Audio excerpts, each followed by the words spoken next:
December 18, 1944. 300 miles east of Luzon, Philippine Sea. The morning opens like a photograph, deceptively still. High, thin sunlight on black water, the long gray silhouettes of carriers lined up like islands in a steel sea. Steam-up smoke drifts from stacks. The steady thump of turbines is a second heartbeat beneath everything. On deck, men move with the mechanical grace of habit. Plane handlers, ordnance crews, flyboys in leather helmets. The slogan, "Get 'em up, get 'em home," is a quiet chant passed between the whine of winches and the clank of chains. On the flag bridge of USS New Jersey, an officer squints at the sky and at the radio instruments, the new radar's faint ghost images flickering on a console that still smells of solar and sea salt. In the carrier hangars, F-6F Hellcats and TBM Avengers are fuel-slick and ready, their wings folded and tied, their machine gun muzzles dark with oil.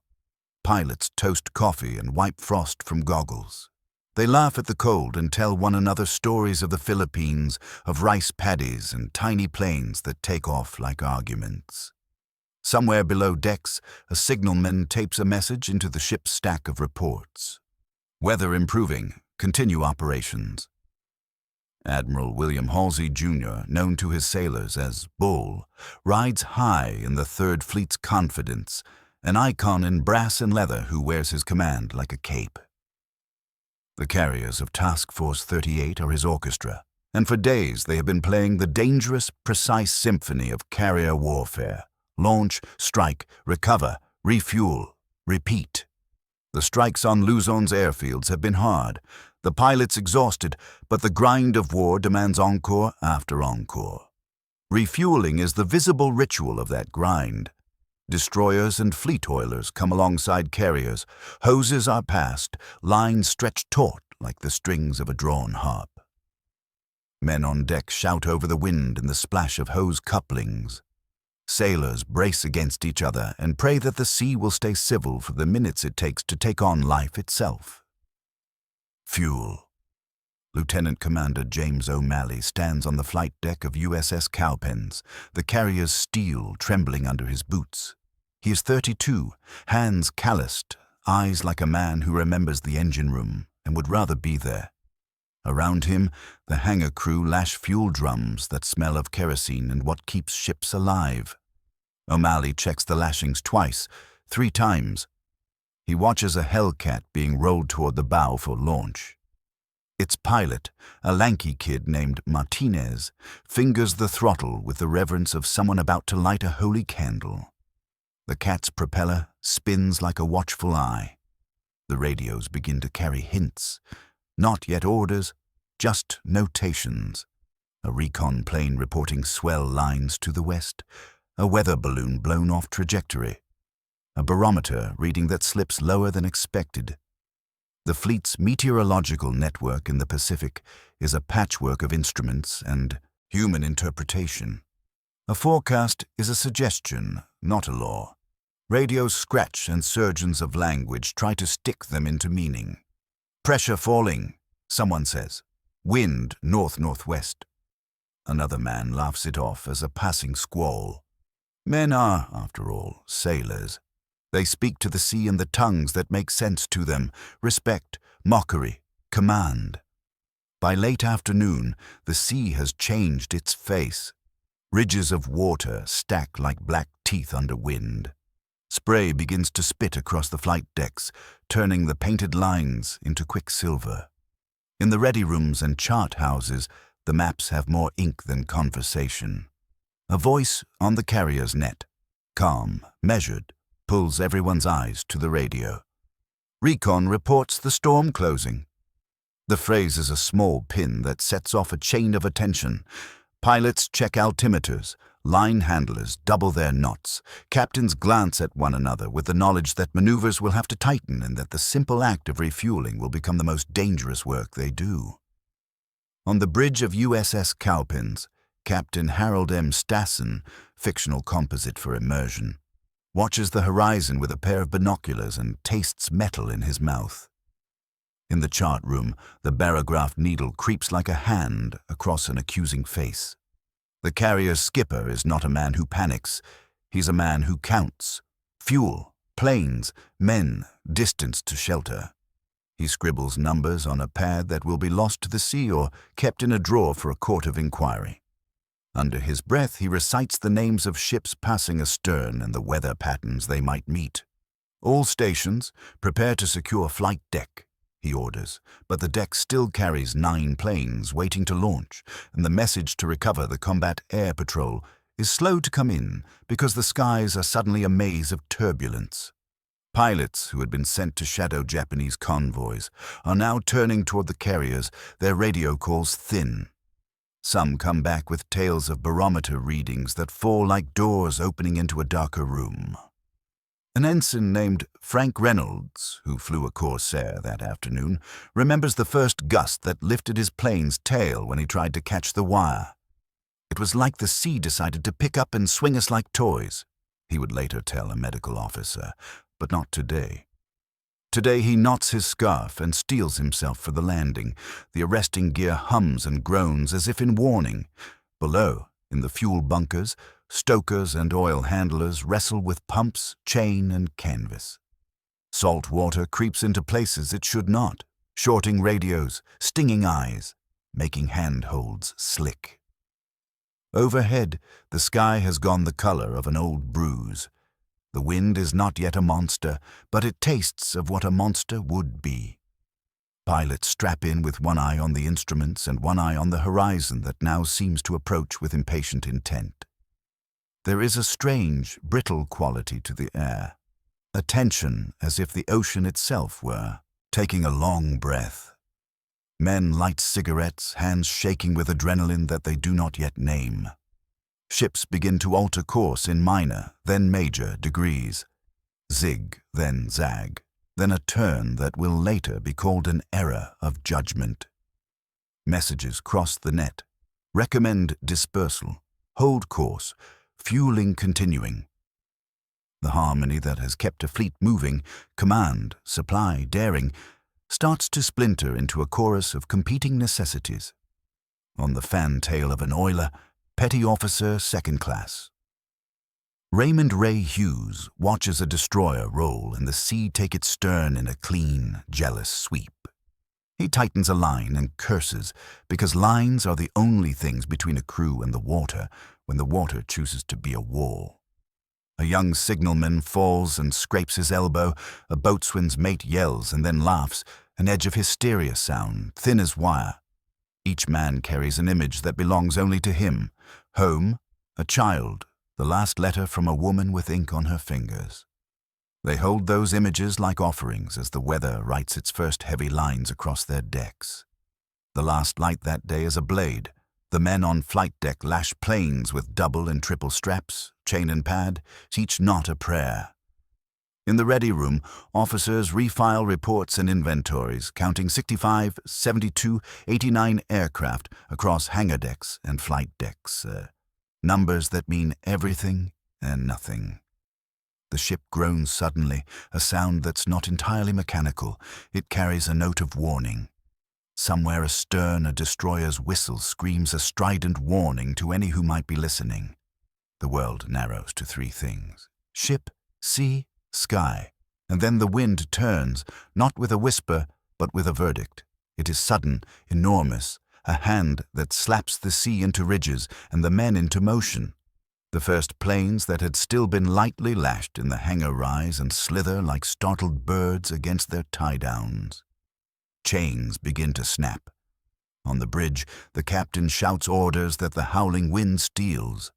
The men on deck hold on to the world with their knuckles, with their teeth. The carriers are no longer islands. They are ships embedded in a hunting thing. The Typhoon has found the fleet. December 18th, 1944, 2300 hours. The horizon is gone. The world has been swallowed by motion. The Pacific no longer rolls. It convulses. Black waves rise as high as hangar decks, breaking in explosions of white foam that glow under the carrier's red battle lights. Winds scream at over 100 knots, flattening the ocean into moving glass. The Typhoon doesn't attack, it consumes. To the men aboard Task Force 38, it feels like the planet itself has declared war. On the USS Cowpens, every light is dimmed except the red glow of emergency lamps. The ship's bow punches into walls of water that shudder her down to the keel. In the control room, the inclinometer needle jerks past 20 degrees, then 30, then 40. Every time she rolls, lockers burst open and equipment tumbles like shrapnel. Men are thrown across bulkheads, bodies colliding with steel, hands clutching anything that doesn't move. Rails, cables, one another. Someone shouts, "Secure the aircraft." But the order is meaningless now. The flight deck is a graveyard of wrecks. Lieutenant O'Malley fights his way up to the hangar bay. It's a scene from another world. Hellcats and Avengers torn loose from their chains, smashing into each other, wings folding and unfolding in twisted rhythm. Each crash sounds like the world splitting open. Aviation fuel leaks from ruptured lines, mixing with seawater that pours down the elevator shaft. Men wade waist-deep in the foul mixture, trying to keep sparks away from fuel puddles as lightning splits the sky above. Every flash of light reveals a new horror. A plane sliding off the deck, a man disappearing overboard, a wave taller than the ship herself. Across the fleet, the same chaos reigns. On the destroyer, USS Hull, Captain James Marks grips the bridge railing so tightly his hands bleed. His ship has already rolled past 60 degrees, a number that, in any sea, means death.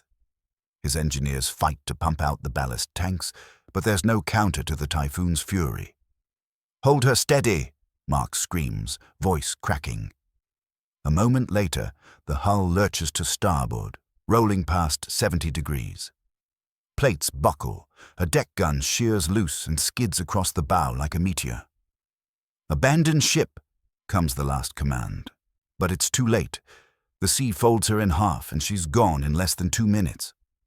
Back on the New Jersey, Admiral Halsey stares through rain that hits like bullets. His task force, his pride, is disintegrating. The communications deck crackles with fragments of panic. This is USS Spence, rolling heavily, engines. Static, hull has capsized. God help them. Static, we're losing planes, hundreds of them. Halsey's face is stone, his jaw set like iron. Signal all ships, maintain course, hold formation. The words are discipline in the face of apocalypse. But even he knows the truth. There is no formation anymore. The fleet is scattered across 3,000 square miles of Typhoon. On USS Monterey, a young officer named Gerald R. Ford, yes, the future president, races below deck to help the crew battle fires ignited by exploding aircraft. Flames lick along the hangar bulkheads, painting the storm orange from within. Ford slips on an oil-slicked stairway, nearly tumbles into the inferno, and is dragged back by a deckhand whose name he'll never learn. Together, they form a bucket line as waves slam into the carrier's side, each impact like a cannon blast. By dawn, the sea is a mountain range in motion. Carrier after carrier struggles to keep bow into the wind. Airplanes, nearly 700 across the task force, have been swept away, torn from their moorings, or dumped overboard in desperate attempts to stabilize decks. The USS Cowpens lists so far that the ocean reaches her lower hangar openings, spitting green water into compartments that were never meant to touch the sea. Down in the destroyer screen, the USS Spence and USS Monaghan are fighting for their lives. Their fuel tanks are nearly empty. They can't ballast properly. Every wave that hits rolls them harder. Spence's helmsman, barely 20, stares at the compass spinning uselessly and mutters a prayer he can't finish. When the next gust hits, it's over 120 knots. The Spence rolls past 80 degrees, pauses as if considering mercy, then disappears stern first beneath the boiling surf. 93 men vanish with her. The New Jersey radios, lost radar contact, no survivors sighted. Silence follows. For the first time, Admiral Halsey doesn't reply. The Typhoon is now directly above them, a vortex of wind and fury that bends steel and mocks navigation. Compass needles whirl, barometers bottom out. Ships stagger blindly, steering by instinct and God. Lightning cracks horizontally across the sky, illuminating flashes of destroyers climbing vertical walls of water before crashing down like toys thrown by an angry hand. Lieutenant O'Malley finds himself in the dark of the hangar, counting men by flashlight. "Where's Reynolds?" he shouts, voice half drowned by wind. No one answers. The hangar shudders, the deck beneath them buckling with each roll. Somewhere below, the sound of metal tearing from rivets echoes through the ship like thunder inside a coffin. He grabs a railing and whispers, "Hold together, girl, just hold together." In the eye of the storm, there is no horizon, no up or down, just the roaring voice of the Pacific. Ancient, indifferent, unstoppable. The fleet that had once dominated half the ocean is now scattered wreckage adrift in the blackness. 700 planes, gone. 3 destroyers, vanished. Nearly 800 men, missing. And still, the storm grows. December 19th, 1944, 0300 hours. The storm has not weakened. It has changed its shape. What was once a wall of wind is now a churning cauldron of darkness. The ocean is littered with debris, twisted fuselages, fuel drums, life rafts spinning like leaves. The screams have grown fewer, drowned beneath the endless percussion of the sea. On what remains of the destroyer USS Monaghan, Seaman First Class Robert Kincaid clings to a ladder welded halfway up the shattered superstructure. He has no bearings, no sense of direction, no idea if his ship still floats or merely drifts. The storm makes light meaningless. Blackness devours everything. Somewhere below, men are trapped, hammering on bulkheads that no longer respond. Each blow fades faster than the last. Kincaid tries to climb, but the ladder tilts as the ship rolls again. He looks up, sees nothing but a curtain of rain. He looks down, sees phosphorescent foam glowing ghostly green. A life raft breaks loose and slams against the hull. He leaps, fingers catching the canvas rim, and for a moment he is flying, free of the ship and everything he knew. Then the raft tips over, dumping him into the cold black mouth of the Pacific. Nearby, the oiler USS Neosho, once a lifeline to the fleet, is blind and deaf. Its antennas are snapped, radar destroyed. The crew huddle below decks, praying for daylight. Each time the hull groans, someone whispers a name from home, as if saying it might tether them to something solid. Above them, in the carrier USS Monterey, Gerald Ford and the fire crew battle a blaze that refuses to die. Flames feed on aviation fuel and wreckage, spreading through the hangar deck in serpentine ribbons. The carrier pitches 45 degrees at a time, water flooding from both sides as the storm claws at her. Ford braces against a bulkhead, yells for men to keep the pumps running. "We lose power! We're done!" he shouts, voice shredded by the roar. Someone answers, "Sir, we already lost power." They fight anyway. The men form a human chain, passing buckets, axes, anything that still works. Ford's hands are burned raw. At one point he slips, again, and slides toward the open hangar doors where the sea waits. A sailor tackles him, both of them crashing into a pile of wrecked ordnance. The ship rolls again, and water floods in. For an instant, Ford sees what looks like stars beneath the surface, only to realize it's burning fuel drifting out to sea. At dawn, the wind slackens slightly. The clouds are still low, gray, bruised. What's left of Task Force 38 begins to reassemble, one crippled ship at a time. Communications slowly return as radios flicker back to life on emergency generators. Voices echo through static, calling names of ships that no one answers for. Hull, respond. Spence, this is New Jersey, do you copy? Monaghan, report your position. Nothing but the hum of dead air. Admiral Halsey stands on the New Jersey's bridge, his eyes red from salt and sleeplessness. The fleet's navigator hands him a report. Barometric readings rising again, meaning the worst has passed. But Halsey doesn't move. "Get me a tally," he says quietly. "All losses." The tally takes hours to complete. When it arrives, it's worse than anyone expected. 3 destroyers gone without trace. USS Spence, USS Hull, USS Monaghan. Nearly 800 men lost. 146 aircraft destroyed or swept overboard from the carriers. Fuel ships crippled, cruisers battered.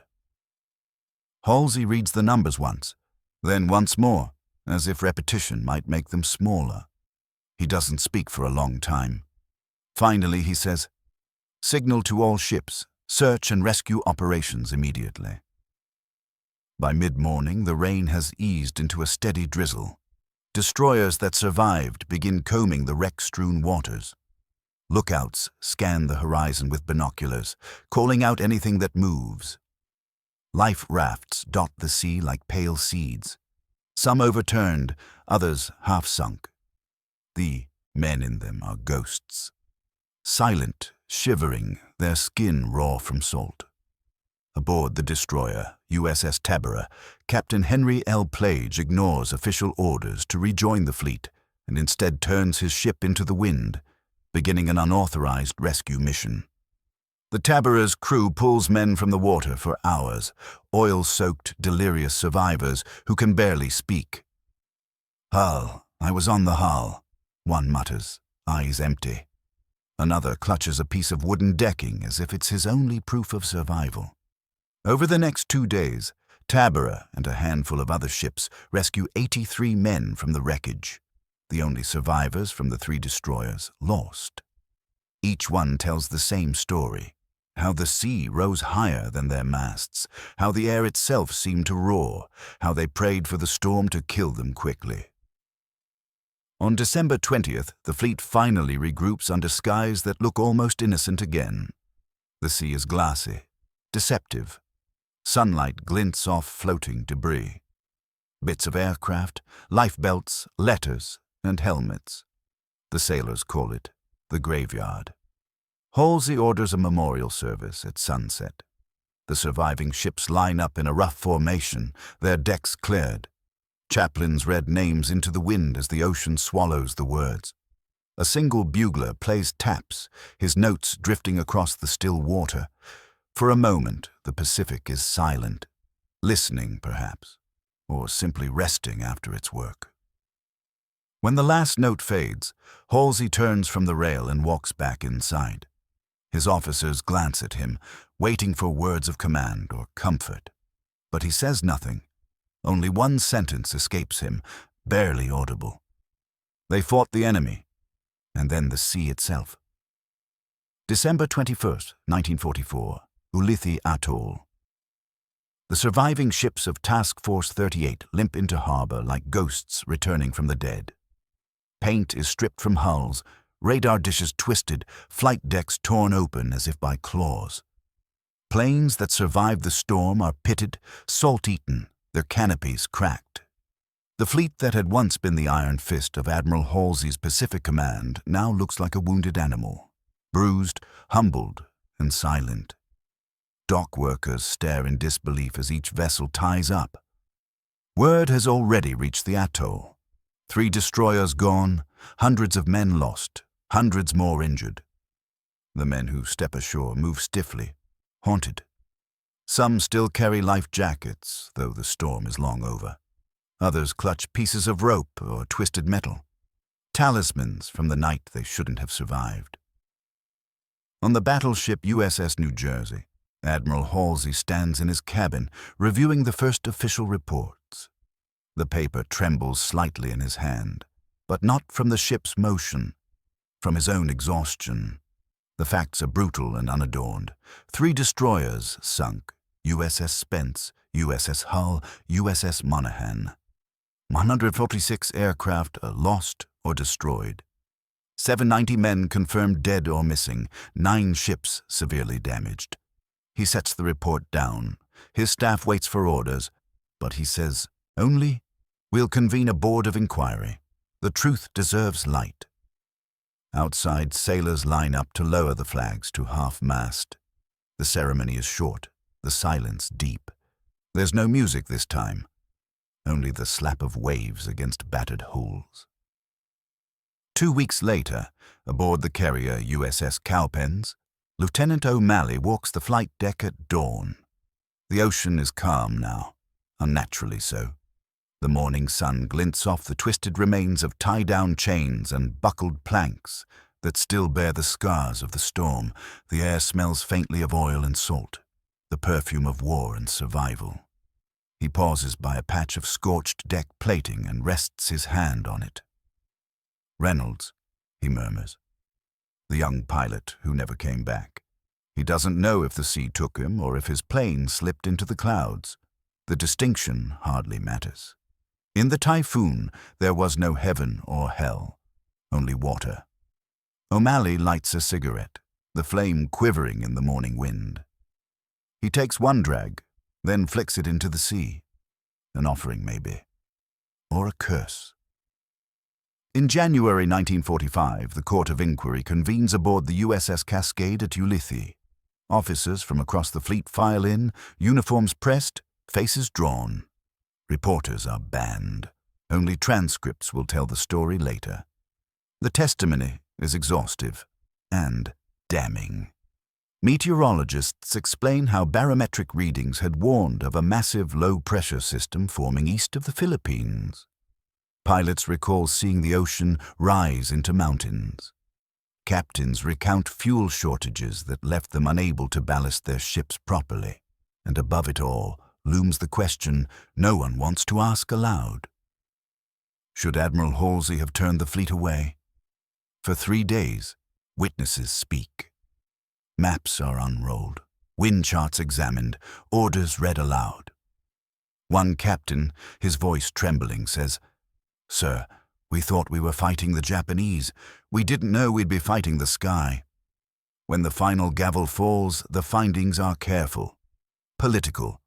The board concludes that the storm was an act of God, unforeseeable in its severity. Halsey is not formally punished, but the report carries a quiet sting. Better judgment in weather avoidance might have prevented the loss of life. It's a rebuke wrapped in restraint. Halsey accepts it with the same stoicism he showed on the bridge. If there's blame, he tells his staff afterward, it belongs to me. The sea doesn't answer to rank. Spring 1945. The Pacific campaign grinds onward, Iwo Jima, Okinawa, and beyond. Task Force 38 rebuilds, rearms, and sails again into battle. But for the men who survived the Typhoon, something fundamental has shifted. They've faced the enemy, and then something greater than war. Gerald Ford, now back aboard the Monterey, writes in his journal, "We saw the hand of nature close around us.